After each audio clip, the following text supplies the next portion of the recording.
سلام لایا پہلے، تو لہٰذا امیر المومنین زیارت میں آیا، السلام علیکہ ومن اسلم اولا اسلامن، سلام اس علی پہ جو سب سے پہلے اسلام لے کے آئے۔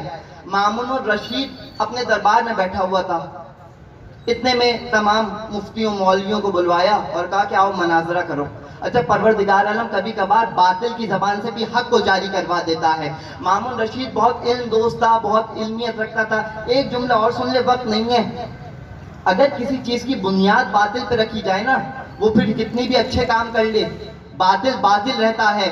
لہٰذا اگر کبھی آپ سے کوئی کہے تو سمجھ جائیے گا اگر باطل پہ بنیاد ہے تو چیز کبھی صحیح نہیں ہو سکتی۔ لہٰذا مامون الرشید نے بلایا اور ایک بار اسحاق بہت بڑا مفتی تھا، کہا یہ بتاؤ کہ جس دن پیغمبر نے 27 رجب، اچھا یہ ایک چیز ذہنوں میں رکھیے، ہمارے معاشرے میں یہ چیز رائج ہے کہ 27 رجب کو عید پیغمبر معراج پہ گئے تھے، جبکہ مکتب آل محمد میں 27 رجب کی فضیلت یہ ہے کہ پیغمبر مبعوث برسالت ہوئے، جس دن پہلی وحی آئی تھی غار حرا میں وہ تھا 27 رجب کا دن۔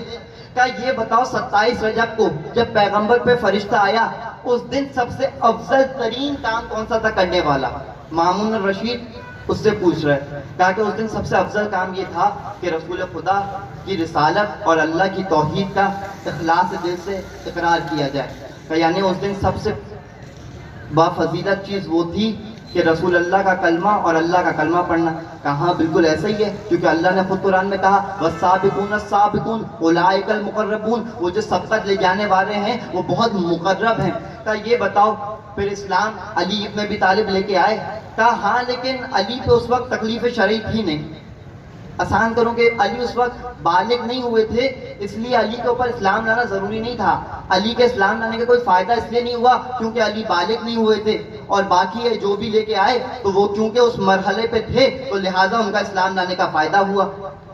انکار نہیں کیا، اور انکار کوئی کر بھی نہیں سکتا ہے، اس لیے گھماتے ہیں کہ علی جب لے کے آئے تو بالغ نہیں تھے، بچے تھے۔ اب مامون الرشید نے سوال کیا یہ بتاؤ کہ جب رسول اللہ نے ابو طالب علیہ السلام کے گھر میں آ کے ایک بار دعوت دی اور جب دعوت دے کے لوگوں کو مخاطب کیا تو اس دعوت میں علی کو دعوت دی تھی یا علی پہ الہام ہوا؟ یہ جو علی اسلام لے کے آئے ہیں یہ علی کو دعوت دی تھی پیغمبر نے یا علی کو الہام کے ذریعے پتہ چلا؟ کہ یہ مت کہتے نا الہام ہوا، اگر تم نے یہ کہا تو اس کا مطلب یہ ہوگا کہ رسول سے پہلے نعوذ باللہ، اور نہ یہ ہمارا عقیدہ ہے کہ نعوذ باللہ علی پہ فرشتہ آیا تھا اس لیے علی کو پہلے پتہ چل گیا۔ کہا رسول نے علی کو دعوت دی تھی؟ کہا دعوت تو دی تھی۔ کہا اگر دعوت دی تھی تو یہ بتاؤ جسے اللہ کہہ رہا ہے فما اتاکم الرسول، جو ہمارا رسول دے وہ رسول اگر کسی کو دعوت دے رہا ہے تو کیا ایسے ہی تکلفاً دے رہا ہے یا اللہ کی مرضی سے دے رہا ہے؟